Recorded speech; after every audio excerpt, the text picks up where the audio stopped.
Welcome to the 17th CRC Roundtable. If you've been here before or if you're new, welcome. These webinars are designed for contribution, not consumption. Each seminar, we've invited a diverse range of people, stakeholder groups, to have conversations around critical topics. And the point is really to build connectivity and increase our collective competency for decision making. And as a reflection of that intent, the panelists have been given a total of about 25 minutes to make some introductory remarks, leaving 30 minutes for discussion. And this is really all about us, giving us a place to ask the clumsy questions as we're trying to navigate around these pretty thorny issues, and to practice really the bravery and humility that we all need. At each of these webinars, we've begun by answering the question of why this topic at this time and why these speakers. I'd say why this topic, and this is going to help a little bit. Conservation policy and practice can and should be guided by the best available information and science and frameworks. And historically, the natural sciences have tended to be the sole or primary information source used to guide that action. But as early as 1935, people like Aldo Leopold were recognizing the importance of both social and natural considerations. Why this time? Our goals for the restoration effort require the participation of a large number of private landowners, and we simply can't achieve the reductions in nutrients that we need without them.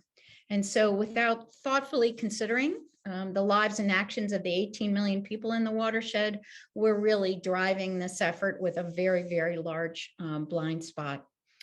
As for these speakers, this is what the figure is going to help me do. And when we say social sciences, what does that mean? There's a whole range of scientific disciplines under that umbrella that really inform all of the things on the right. And the point I would make is that all those things on the right are very, very necessary. And so we need to embrace the social sciences as informing the way we go about those. And our three speakers really cover the range of those social science disciplines. So each of them have a history of working on the challenge of getting social and environmental systems to bring out the best in each other. Professor Laura Fowler is an attorney and mediator.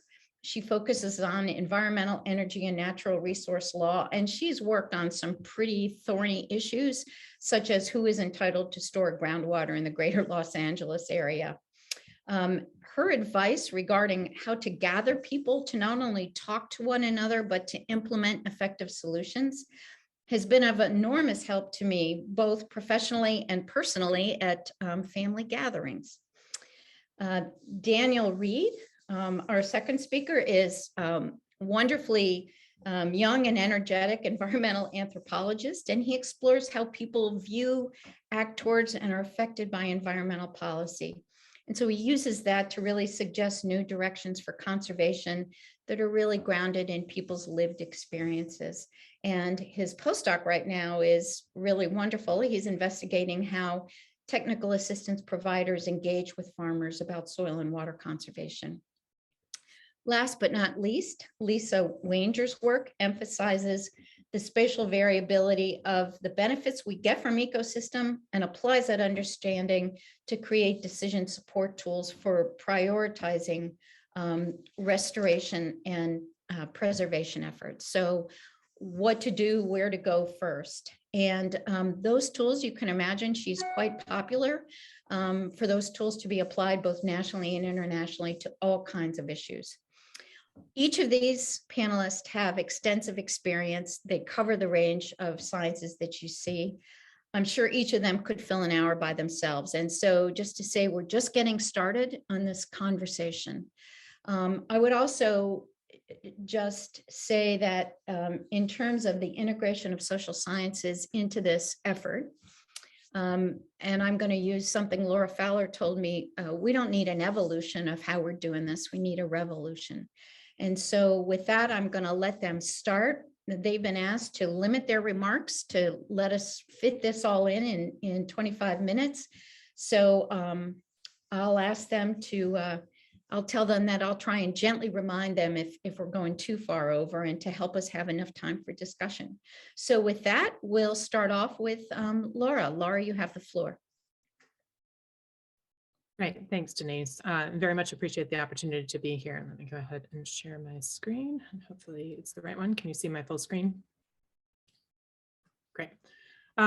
As Denise said, I have a background that is quite varied, and have been involved actually with bay-related questions almost for nearly a decade. But before that, I've spent a lot of time thinking and working on how do you really integrate the human dimensions into natural resources and the environment. And it's both a challenge, but also I think a really interesting and fantastic opportunity. Denise mentioned one of the projects I worked on, who gets to store and use groundwater in the greater Los Angeles area. How do you fix flooding in Washington State's second largest river basin is another project I worked on. How do you meet in-stream flows in water for both municipal and fisheries needs in an area where agriculture has been appropriating water for more than 100 years? And then more recently, again, how do you really implement best management practices, particularly for agriculture in a state like Pennsylvania? Common theme with all of this, and lots and lots of discussion about the biophysical science and how do you really work with this. But at the end of the day, it comes down to people. This is a picture of colleagues I worked with in the Chehalis River Basin of Washington State. And it took a lot of time to build up the trust and to have people be able to actually really engage with each other to start to find solutions. The Chehalis Basin was hit by massive and catastrophic flooding in 2007. 2009, and again 2 weeks ago. And I'm actually quite eager to reach out to colleagues after they've had a chance to clean up to find out how does a decade worth of work built on that trust actually handle, again, pretty catastrophic conditions. So I'm going to give you a very simple framework that I think a lot about as an environmental facilitator and mediator, which is people want to talk about the process of substantive questions, excuse me. What topic are they really thinking about? But they forget, right? I may be thinking about how do I improve water quality and so forth. And I'm on the Chesapeake Bay Scientific and Technical Advisory Committee. We spend a lot of time in this space. What do we know about something? But we tend to forget that people are involved, that people have a relationship and that there's dynamics between them. They also tend to forget that there's process. And I added a subset of brackets, which is what incentives really help motivate people? What are the processes that help lead folks towards forward action? A lot of challenges in the water space, including water quality space, where you have context of history, of events, of things that have played out over time. And you have to take that into consideration as you're trying to move action forward. Within the Chesapeake Bay, I'm violating PowerPoint protocols of putting too many words on a page, but there's been tremendous discussion, and more recently about how do we really deal with the human element.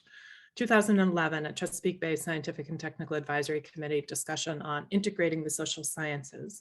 Sometimes not always included, right? In 2012, a discussion opportunities for enhancing agricultural conservation really didn't deal with socioeconomic factors.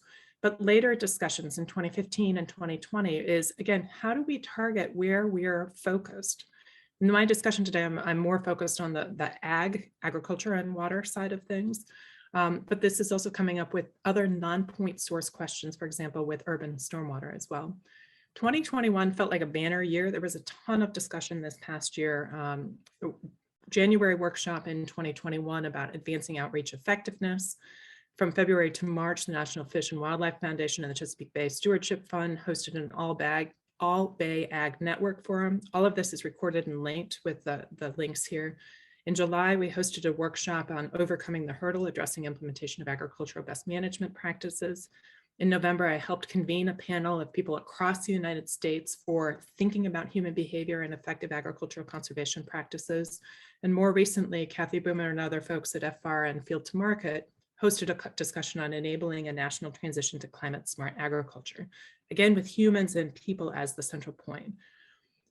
At the same time, there's also several projects and examples. Lisa and Dan are going to talk about a couple of them, but one project that certainly caught my attention, and it came out of a STAC workshop, is the Sea Bear project. I'm not involved with this project, but I'm fascinated by it. And a big shout out to those who are.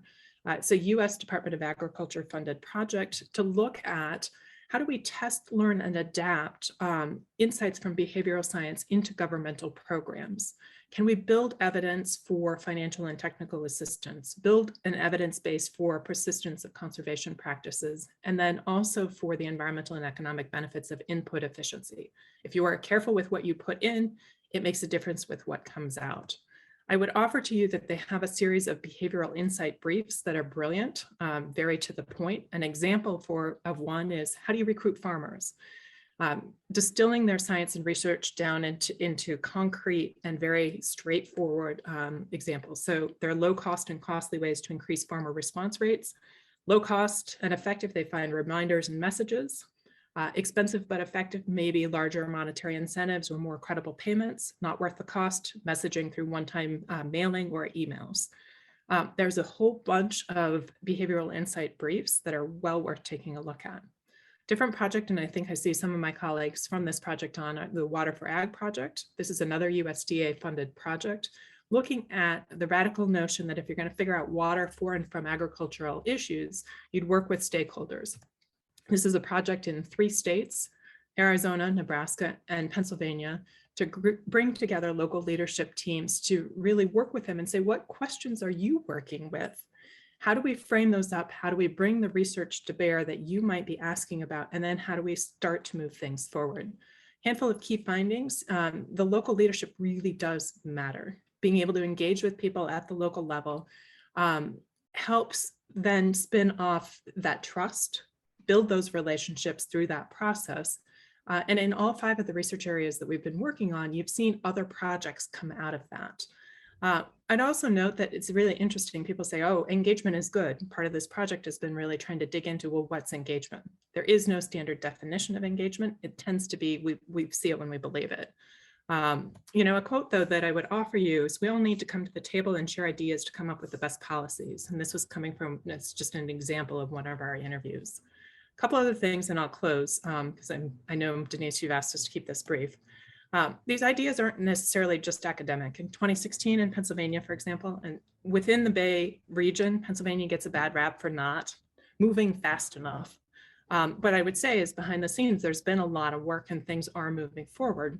2016, we held a conference, 3-day workshop in Hershey, where we brought people together to really raise the questions again of how do we deal with healthy and productive ag and ensuring viable farming. And a farmer there said, this feels like we can actually all pull together to make a difference. It's otherwise feeling really lonely that ag is by itself and to blame for what happened. And as a facilitator running a workshop, usually people are pretty ready to go at the end of it. At the end of 2.5, 3 days, A, they were willing to pose for a picture. B, people didn't want to leave. And C, they were like, all right, how do we get this moved forward now? A lot of really concrete results in a report called Pennsylvania in the Balance. And a lot of those discussions actually have led to the work that's ongoing in Pennsylvania, really thinking about how do we develop bottom-up solutions on a countywide basis for implementing where we are with a total maximum daily load. You can see the quote, clean water is great for Pennsylvania, good for the Bay. If you come up to a Pennsylvania farmer and say, hey, I've got a really great idea, you should implement some great stuff at your cost and it benefits the Bay, they're like, yeah, I'm not going to have that conversation.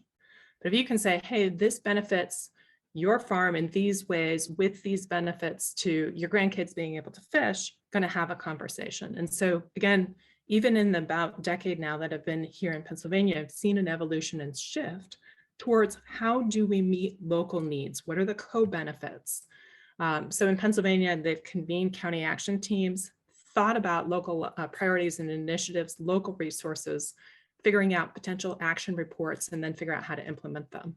And again, potential co-benefits may be things like clean drinking water, food and beverage production by farms, public health, less erosion and flooding. Flooding is the biggest natural hazard in Pennsylvania. We have the 2nd most number of stream miles anywhere in the country behind Alaska. Outdoor recreation, income from recreation, hunting, fishing, and then habitat, right? So all local drivers are co-benefits that may help. The other thing that I would add is, this is coming from one of the workshops that we did this summer, the STACK workshop on overcoming the hurdles. A little bit of thinking about, how do we handle the frustration? How do we deliver resources quicker and more efficiently? how do we handle the sense of urgency and get moving forward faster? One of our participants in the workshop asked a fantastic question this summer, which is, what makes something fun versus stressful conservation work? And I think it was a very telling conversation. So fun, we're working together outside, engaging with people, making a better world, building trust and connections, hearing examples that works. Less fun, stressful, deadlines, paperwork over documentation, time for ideas to implementation, restrictions, program manure, you can exchange that word for another one, conflict and competing priorities. All things as a mediator we deal with pretty regularly. And so again, some of the questions I think that are coming forward is, how do we across the Bay watershed writ large really meet people where they are? Can we help celebrate those successes? Daniel Kahneman, the author of Thinking Fast and Slow, won the Nobel Prize in Economics for this, recently gave a talk where he said, look, you can push people and they're going to resist, or you can pull them along and help bring them forward and make it easy. How do we do more of that? And I think that's, the challenge we're at right now with the Bay program and the Bay watershed and all the different states is, how do we actually implement that? I'll stop there. Happy to participate in the discussion. And thanks for the chance to be here. Oh, thanks, Laura. And Lisa and Daniel are going to tag team the next portion, so you have the floor. Just a reminder, as they start to screen share, that the discussion will get enter your questions in the chat, and I facilitate from the chat box. So Lisa and Dan. Well, thanks for inviting us, and thanks to everyone who's spending time with us.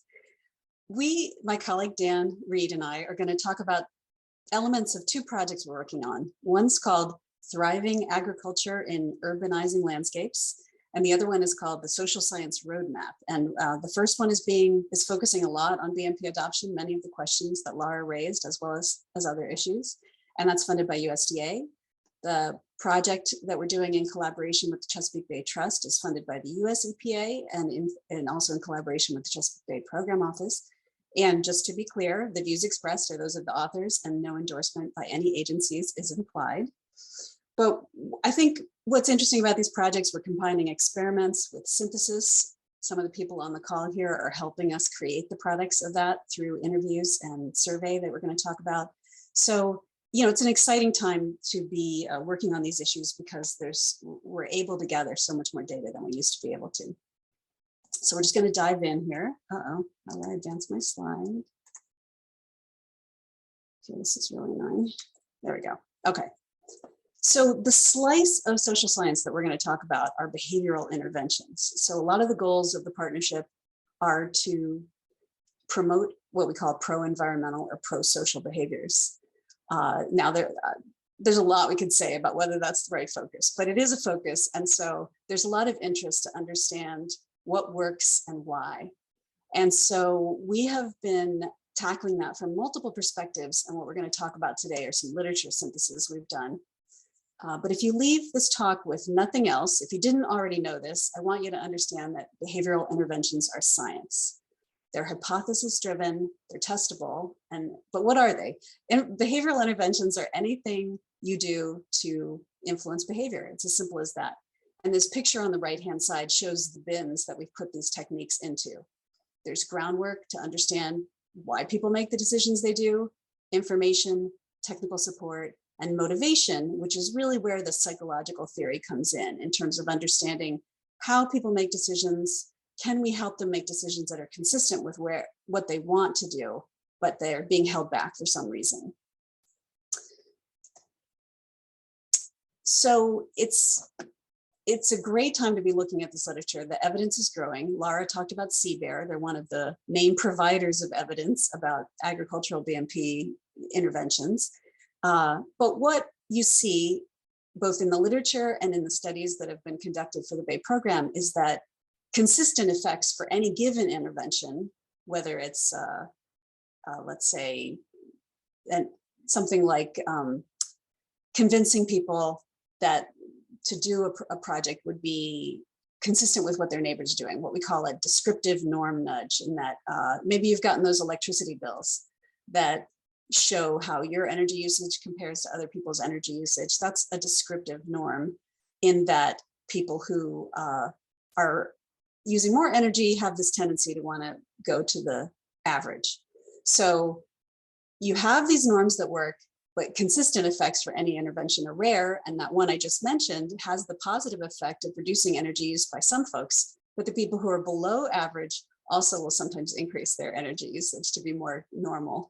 So that's the kind of difficulties we're dealing with. And we know context matters, you know, who's delivering the message, who's talking to people, how hard is the behavior change, all these context variables matter. And what you see, this survey results on the right-hand side here, we asked people who had experience using social science in the Chesapeake Bay to tell us whether the project achieved its goals. And what you see here is that a lot of the projects were somewhere in the middle. You know, it's kind of a bell-shaped curve here, that they were only partially successful and only a small percentage were fully successful. And that's consistent across the literature. Even the very best people in this field are finding that what we know doesn't always turn out the way we expect. All right, so that's the intro to Wet Slice. And now I'm going to turn it over to Dan to talk about his part of the project. Thanks, Lisa. So I'm going to talk about some of the work we've done with the Thriving Ag project on BMP adoption in agricultural landscapes. And so our goal for this project is really to create an evidence base of what works when engaging farmers and encouraging them to adopt best management practices, with the goal that this evidence base can then be used to inform outreach so that every amount of outreach is as effective as it can be. Advance, Lisa.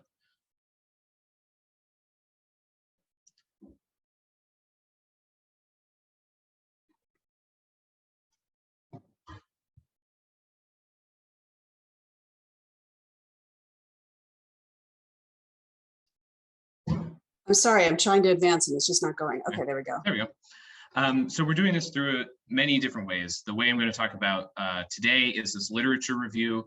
Other things we're doing are some qualitative interviews with farmers and with technical assistance providers. We're doing regression analysis of conservation district staffing levels over time. And we're working on a field experiment involving photo visualizations of best management practices. But I'm just going to talk about the literature review. Feel free to ask about the other stuff discussion if you like. Next slide. I do not know what's going on. I've never had trouble advancing slides before. Let's see.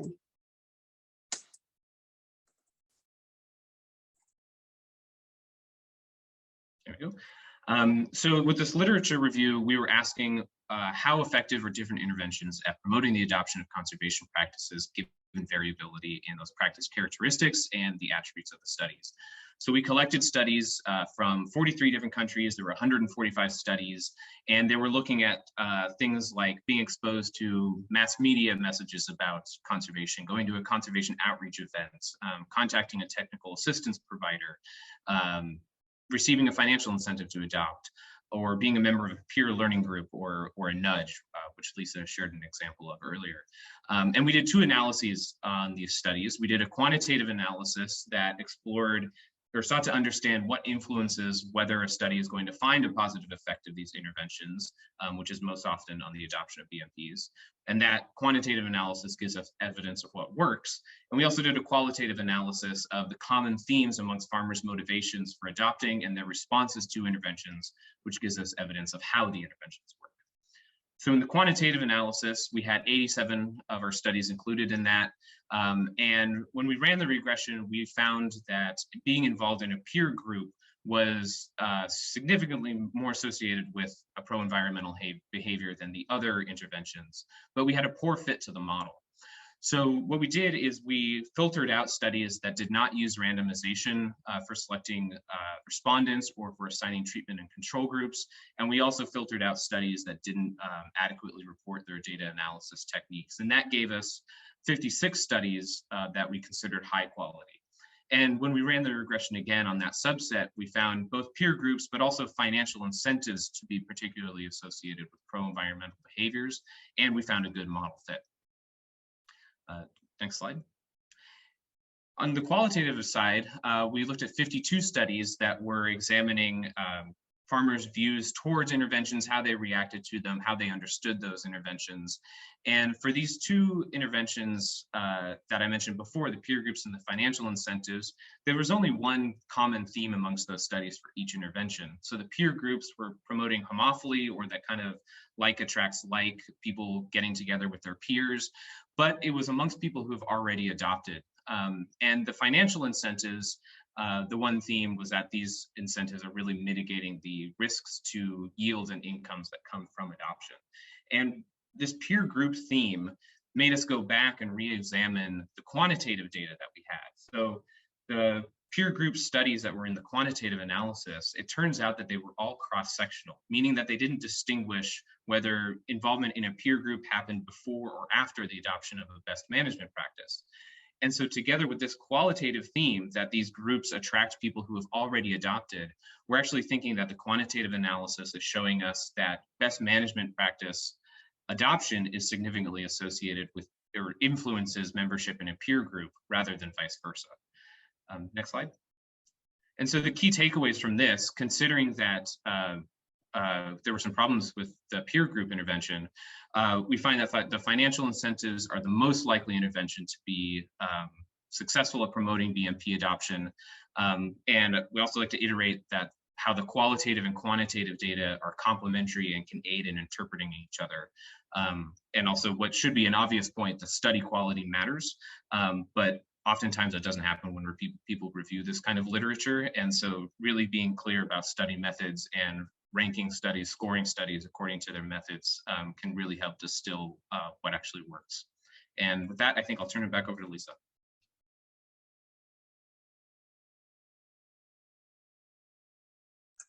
Thanks, Dan. Sorry for all the technical difficulties. So just with the time left, I'm going to give you some similar results from our social science roadmap project. Oh no, it's not advancing again. What is the deal here? The purpose of this project is to provide a summary of the state of the science, both for public actors and policy actors, where policy actors are anyone who influences the policy, policymakers, politicians, key stakeholders, and people are really thinking of this as two separate groups to think about changing the behavior of. And we hope to generate products that eventually that promote good collaborations with social scientists. Not that there aren't already good collaborations, but we want to enhance that. And one sign that we're already on the right track is this result from our survey that many of you took that showed that one of the things we know that contributes to a successful partnership is when your own goals, certainly your own work goals, align with those of any partnership to which you are collaborating with. And there's a good sign that a lot of the folks who answered this, who are working in the partnership, see those goals as being aligned. So that's a good sign, but not everyone, so there's room for improvement. We did a behavioral literature review of all the public, not all of them, but many public interventions that have been done to promote pro-environmental behaviors is what we call them. And this word cloud on the right gives you a quick sense of some of the topics of how people are using these behavioral interventions. And some quick take homes are that information-only interventions were less effective than when combined with other interventions like these psychology-based motivations that we've been talking about. So that's important to know, that just telling people, you know, your pet waste is harming the bay, that's not enough to get them to change the behavior, but that when you combine that with baggy dispensers and social norm nudges, that you can actually change behavior. Now, we didn't set out to prove this, just, you know, I am an economist, so I'm not surprised by this finding, but really this really flowed from the broad evidence that one of the most effective interventions is financial support. It had consistent medium-size effects, and as you saw, because of the variability of performance of these things, medium size is as good as it gets. And importantly, the financial support not only generated immediate behavior change, but sustained behavior change. And this is actually a data gap that we have. A lot of these other behavioral interventions have not been fully tested for whether they sustain behavior change, but there's some signs that they don't. And then finally, the other big take home is that two types of interventions, defaults and descriptive social norms, consistently show medium-sized effects. So again, not always, but defaults are when you get enrolled automatically in something like a retirement savings plan, and you have to opt out to stay out of it as opposed to opt in. So many of you have heard that story, I'm sure. And there are things in the environmental world that are parallel.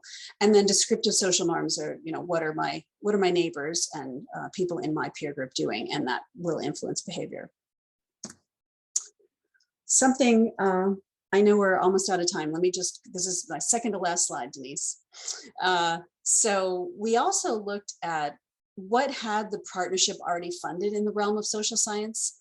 And this shows how they fall into these categories of motivations as we define them. One could define them different ways. You can see that some common things that are used are influential messengers, injunctive norms, which as opposed to descriptive norms, they tell you what you should be doing. Your pet waste is harming the bay, you need to clean it up. That would be more of an injunctive norm. And then public commitments, I'm stating publicly, I'm going to do something, it tends to encourage that actual behavior change. And so 2 take homes from this slide of what's been recently funded by EPA and the partnership is that a lot of these studies are not measuring success. So the colors of the bars represent, the bluish gray is we didn't measure success. The gold is partial success. The green is full success as defined by the project study authors. And I don't think we can really say much about which things are more successful than another because the context matters so much. But what we can say is that probably more of these studies should try to measure success. Not every study can or should, but that's one thing is we are only going to learn by measuring success.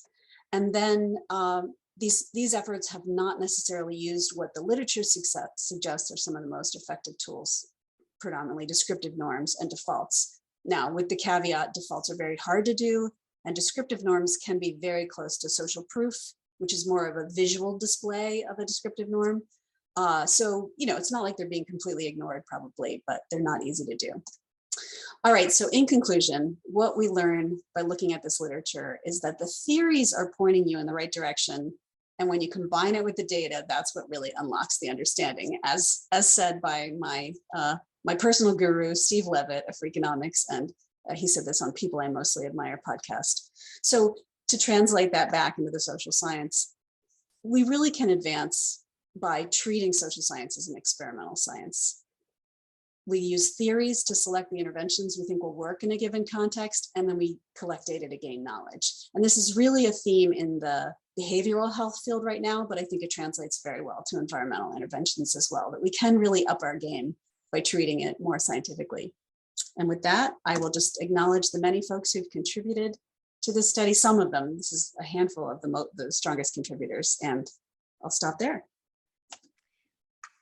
Thank you, panelists. You've proven to be the most disciplined group of panelists we've had on a roundtable to date. So for those of you, I'm going to facilitate the discussion out of the chat. So if you have a question, please enter it in the chat. And we've already got a long list. Just to let people know, we do 2 things as a follow-up to this. The webinar is recorded, and so you can listen to it.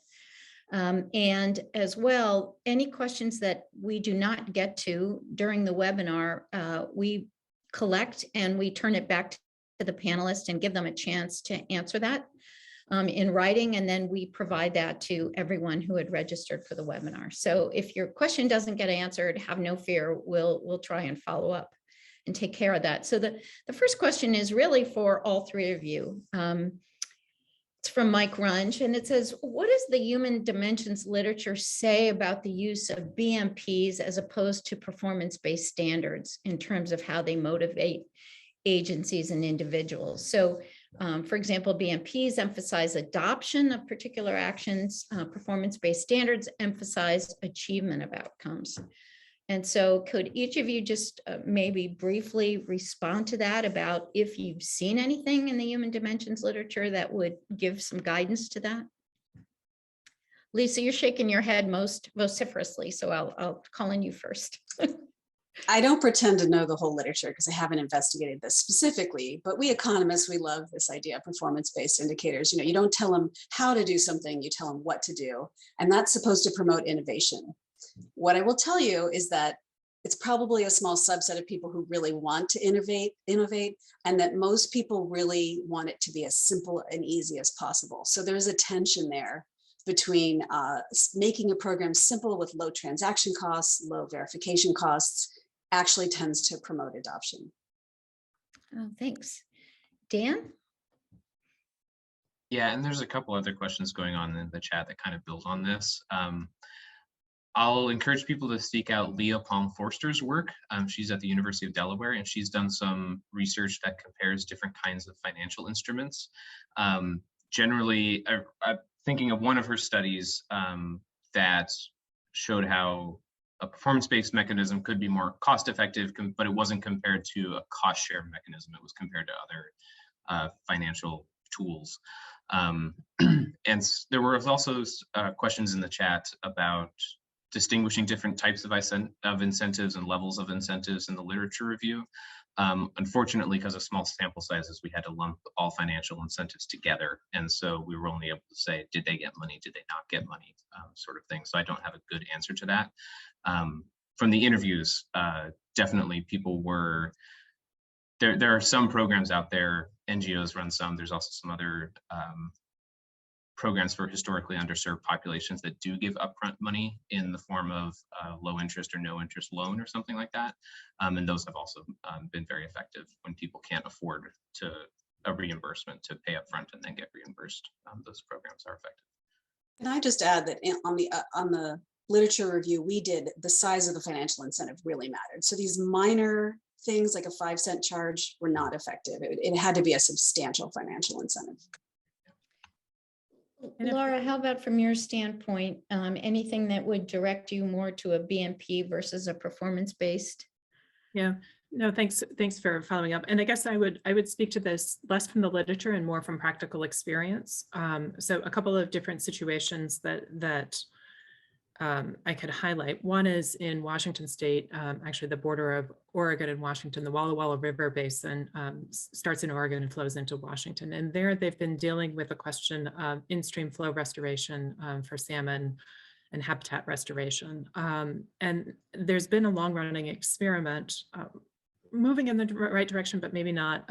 In Western water law, prior appropriation means whoever gets the water, appropriated the water first gets it, even if you leave the stream dry. And so the state of Washington actually enacted a law that they basically said, look, we're going to suspend all the rules of prior appropriation. You figure out how to restore this stream and have X amount of water by this point in stream. It's up to you to do it. It's a lot of effort, but it was really interesting where you could see the local basin participants kind of go, oh, you're putting the onus back on us to figure out how to do that. And I think, again, fully successful, probably not, but it opened up a different type of conversation. The other river basins that I've worked in, the Deschutes River Basin in Oregon, for example, I think it's been having the goal, the performance that they are seeking has enabled the conversations to figure out what are the small incremental steps to be able to get there. And so there's tremendous restoration effort and success. So for example, and it's been a tremendous number of small steps linking to get to those bigger goals. This is a basin I've worked in and watched, studied and engaged with for 25 years. And where they were 25 years ago is fundamentally different from where they are now. Are they out of the woods? Have they finished all their water problems? Certainly not. But you have streams that were completely bone dry for much of the season now that are flowing 365 days. And again, they knew, I guess, what that performance was and then had to figure out the pieces to get there, the best management practices, those building blocks. But overly prescriptive, I think, made it more challenging to do. And so as we're working, for example, with farmers across Pennsylvania, the question we're commonly hearing is what I'm doing making a difference? Can you tell me that? Because I don't want to do all of this if it's not making a difference. We were working in one watershed in Pennsylvania where we asked that question, a number of colleagues on a project. This is the EPA-funded Center for Nutrient Solutions several years ago. And a colleague crunched all the numbers and came back and brought yes, you are making a difference. And they were like, can we bring you to all of our local outreach events? Because this is the message people are hungry to hear. And so I think about the interventions that Dan and Lisa are talking about, and then I think about the real world dynamics, And how do we marry those much more quickly and more efficiently together? I'll stop there, but just thinking about it from the real world side of things too. Yeah, and I would say that I have a question, and I think it might relate to one that Randy Kenyatta Rao has asked in the chat. So, for example, if I look at marrying the worlds that the three of you have presented, for example, Lisa, on your box diagram or framework for behavior, you talk about context being important, but there was no box that talked about relationships. And what I know of Laura's work is building the space for those conversations and trust to occur. So how do you marry those two things, like your interventions with Laura's ability to create a space where real things can happen, right? It's not just about the intervention, it's about the context, right, is what I was hearing. And I think Laura does a lot to provide that context, build that space. And so I'm wondering how the two of those fit together, if that's a question. And I think Randy has also asked, he talks about asset-based theory and community organizing for behavioral change, especially in urban regions, right? And that we can't achieve the environmental outcomes we want without engaging socially through equity, building resource powers, right? Being redirected to those who need it. So there's a lot that's going on between the intervention and the space, right? So could each of you just sort of address how you think your worlds kind of come together or overlap? Yeah, let me start, but I think Dan's going to have some good meat on this as well. Well, first of all, those boxes are really just a way to describe sort of sometimes the testable different little nudge that's being tested. But there were lots of arrows connecting those boxes, and that's really where what you're talking about is. The groundwork is essential. I think this is something that people don't have a lot of patience for, of just going out and understanding the values and perspectives of the people who you're trying to influence. Something that Dan and I have done in working with technical assistance providers, some of whom come from an environmental background. They just sort of, rush in with this idea of, I'm going to tell you how great this is for the Bay and you're going to want to do it. And just really having them take that perspective of understand who you're talking to, understand their constraints, and their goals. So that's just step one. You can't even begin to understand what theory to apply or what intervention to apply without having good conversations. And the other thing is that, relationships matter. I think sometimes when people see failures in the literature, it comes down to a lack of trust. So they've tried an intervention without doing the initial trust building and it fails. And that's not at all surprising. And I think Dan has some specific examples. So let me punt to him now. Yeah, and I wanted to add, I think build on what Randy's question was, and I'm going to talk about some work I did in graduate school, actually not this current work, but we were interested in agricultural easement policies, and so farmers of color are disproportionately under-enrolled in federal farmland easements, and some of the work we did, we looked at the ranking criteria that an application has to go through. So when somebody applies for an easement, their applications are ranked against everybody else's so that the money can be used most effectively. And a couple of those criteria are not unintentionally make it harder for farmers of color to participate, particularly something like proportion of prime, unique, and important soils, or amount of those soils that are going to be under easement. Those soils tend not to be occupied by farmers of color.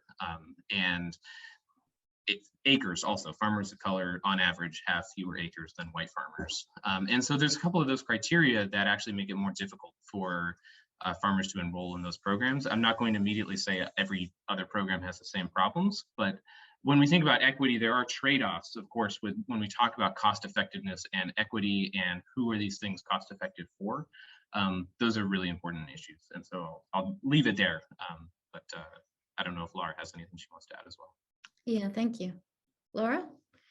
Yeah, I mean, a couple of thoughts. Again, coming from the Oregon perspective, they have had 25 years of local watershed groups. And those groups, I think, help bridge some of the divide between the academic world and the practitioner world, if you will, by raising those questions, building those relationships, bringing the information together, providing a forum to sort through it. And it's interesting, I mean, as Lisa said, this is not fast. And I wish, you know, as people are thinking about funding projects, that they also really thought hard about funding process. Right, you know, in the Water for Ag project that I mentioned very briefly, it took us 2.5 years to really work with our local stakeholders for them to decide, yeah, we're actually going to trust you, and you're showing up and you mean to tell us you're not here to tell us what to do. They're like, that's so weird. Everybody shows up and tells us what to do, right? And so it took a long time, and we kind of described it as a U-shaped curve, because there was a point where they were like, well, we really don't know what our issues are. And then they figured them out. In one place in Nebraska, for example, there was a catastrophic failure of a local canal. And they were like, this is the right group that's organized to be able to deal with this, right? They were ready to go and had built those relationships. But going to what Denise said earlier, which is we need a revolution, not an evolution. As we're tinkering with this, the rate of change is so fast. And one of the dilemmas that I think I wrestle with, and somebody from a workshop last year said, how do we cut the green tape, right? We're trying for making sure that we have accountability in how funding is spent, but we've tied ourselves up in that we're not moving fast enough in all of these areas. And this is not just a Chesapeake Bay question. When I'm talking with colleagues in the Southeast, Mark Masters is in Georgia, and I've been talking with people in Iowa, same questions are coming up.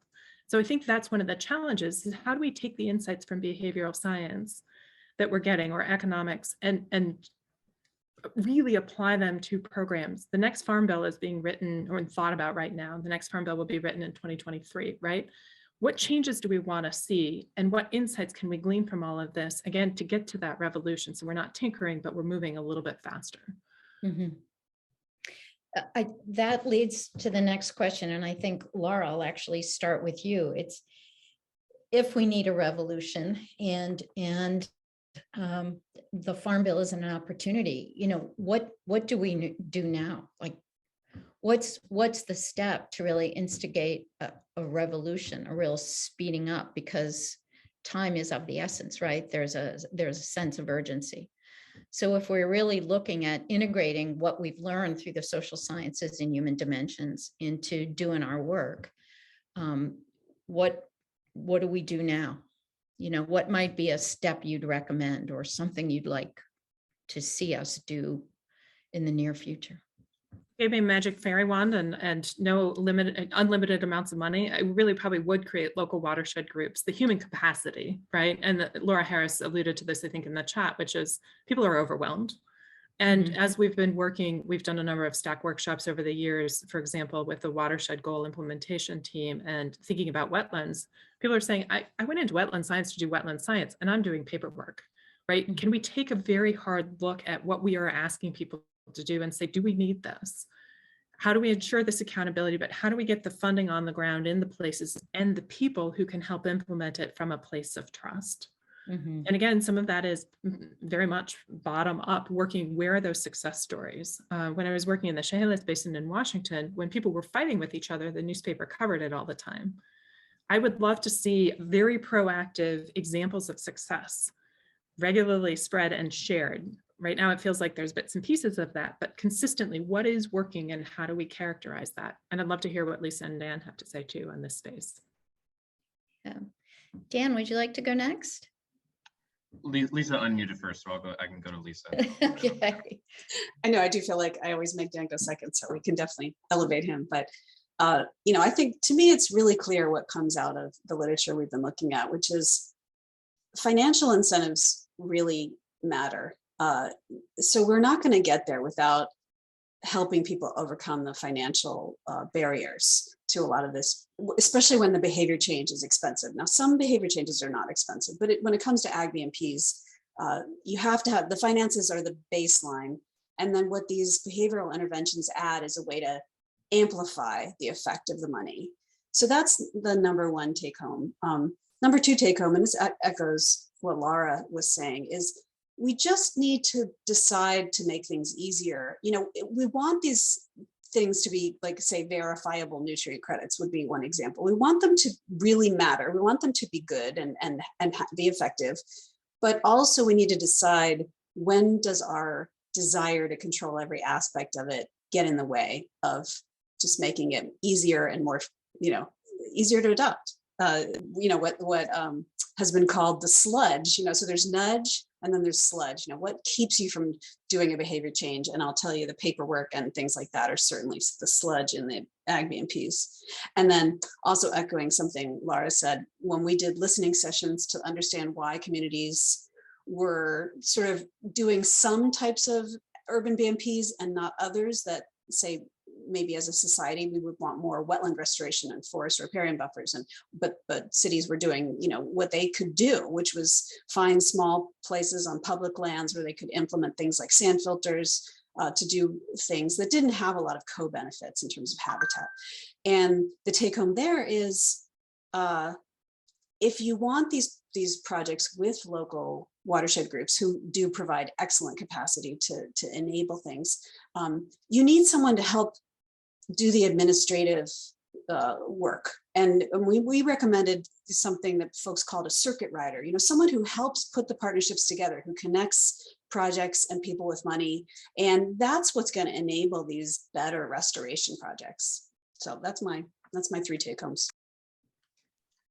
And I have very little to add to what both Laura and Lisa said. The only thing I'll echo first what Lisa said about, farmers, about finances. The margins can be very thin for farmers, and that varies year to year. And so to ask them to spend a bunch of money to put in a BMP is a big ask a lot of the time. And so making sure that those financial incentives and that financial support is there so that they don't feel like it's a huge risk is really important. But also to what both Laura and Lisa said, offices are like technical assistance, NRCS, conservation districts. They're overworked, understaffed, and it's not just a matter of adding more people to those staff, but making their salaries livable. And every time you talk to a farmer, you hear stories about, well, it took me 3 or 4 years to get this BMP project in the ground, and a lot of that is just because there's so much paperwork to do and not enough people to do it. Partly because a lot of people keep shifting around those offices because the salaries are not what they should be to retain good people. And so I just echo those things that both Lisa and Laura said. Okay.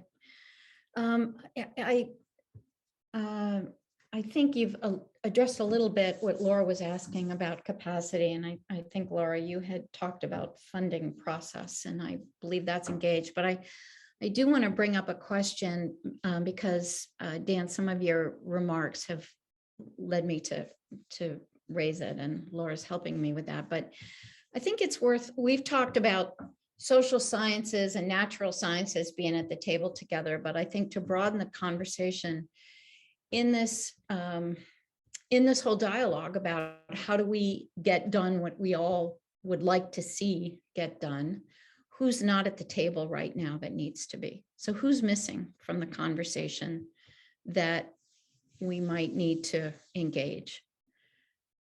And Laura, maybe you can start off, because I know you gather people and you think a lot about that, about who has to be at the table to begin the conversation. Yeah, I mean, this is certainly something that's been, I think, highlighted by the COVID impacts and disparate COVID impacts. And last year, we actually, Andy Miller, who's on, and I co-facilitated a series of discussions on how were COVID impacts playing out with bay restoration questions. And not a surprise, one of the questions came up is, recreation, which is one of the goals under the 2014 Bay Agreement, and disparate impacts on recreation. In some areas, easy to get to recreation. In more urban areas, you had minority populations that really couldn't get out. There just wasn't as much space. And so again, sort of an urban-rural divide there. And I think that that's an opportunity for really thinking of who's typically been left out of those discussions, and or how do you then bridge to groups who are working in that space? And again, maybe not coming at it from a, hey, this is a water quality perspective, but this is a quality of life perspective. Mm-hmm. Can we, and I've been impressed with a lot of the work that's happening in the DC area of, can you take an area that was a brownfield, redevelop it into a stormwater management and a parks space and open up that access to amenities and restoration, both for people, but also for the restoration purposes. And so, but I think it takes going out of our normal meeting spaces and going to communities who are already thinking about this. Is this a Black church in Harrisburg? Is this, there are plenty of people thinking in this space. But I think we need to change how we're thinking about outreach. And again, Dan brought this up earlier, and I'm sure Lisa's thought about this too, but there's lots of folks who are not consistently engaging and should be. Thanks. Dan, why don't you unmute before Lisa? As far as other people at the table, I'll echo what Lara said. I mean, Indigenous farmers, Black farmers, farmers of color need to be at the table more, or I don't want to say they need to be at the table, but there needs to be a space for them at the table for them to participate. And on top of that, there was a question also from David, I think, who mentioned developers, fertilizer industry representatives. I mean, there are organizations and industries out there that do profit from selling farmers a bunch of fertilizer, and that's going to be a problem, that will need to be tackled at some point. And so I think just these multi-level stakeholder interactions are more what's needed, and look forward to working with people who are interested in doing that. And I'll send it over to Lisa. Lisa? Thanks. Just a couple of thoughts. So first of all, I don't want the for-profit industries to be completely vilified. So one of the things we've seen is that there are for-profit advisors in the technical assistance community who are super effective at getting adoption of practices that reduce nutrient fertilizer because they speak to the goals of the farmer. What's your profits? What's your how is your farm quality improving over time so you can leave it to your children? Knowing what people's goals are and really using those to make suggestions for the farm is super powerful. And then the second thing is, I'm not so sure we're not leaving room at the table. I think people don't come to the table because of the ineffectiveness of how we're engaging them. They don't feel that what they're saying is really being heard or used. It's just a check the box. Well, we talk to people, So I think it's more about having better engagement and really giving some power to these groups. And I think that will entice them to participate more. Okay, I'm going to give you Laura, go ahead. I'm sorry. I was going to say, let me speak to Karen's question or note in the chat very quickly, which is, okay, we're under tremendous time pressure. How do we do this better, faster? And partly it's who's already trusted, I think it's a yes and. The mediators and the improv in the world is not the word but the word and. Yes, we need to move fast, and who's already trusted. Can we bolster the resources they have and build a contingent of people who have the skills and training to be able to do this? Can we create apprenticeship programs? I mean, the challenge that I see, I work with students all the time, they can't find jobs in this space. They'd love to work in this space. How do we train people to be more in the technical assistance world with the ability to engage and build those relationships as we're even bolstering those entities that already have those nuggets of trust or those relationships that are working? How do we foster that now as we're moving forward? Thanks, Laura, because I was going to give that as the last comments for each of you to make. And I'm also reminded, Karen, of the phrase, progress happens at the pace of human relationships. And I think Laura spoke to that. Lisa and Dan, sort of final words to Karen's question about what can we do given the time pressure we have? What's a good first step?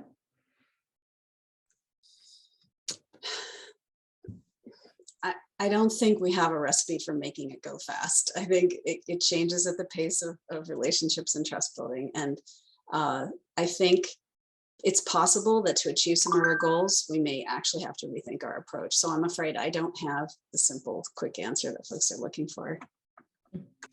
Dan, anything to add? Yeah, neither do I. Sorry. But yeah, I liked the comment Laura just put in. We can only move at the speed of trust. And so we can do things to help be more trustful, but these things do take time. And the word trust is a good one to end on. If Lauren, can you put up that last slide for the Chesapeake Bay Trust has a fantastic webinar coming up I think we are going to follow this one with some more CRC webinars on social sciences. I want to take this opportunity to thank our panelists. You were absolutely fantastic. It was a wonderful series, and you really took the pressure off of me to facilitate. You were facilitating yourselves. So thank you. Thanks everyone who came, and we will see you next time.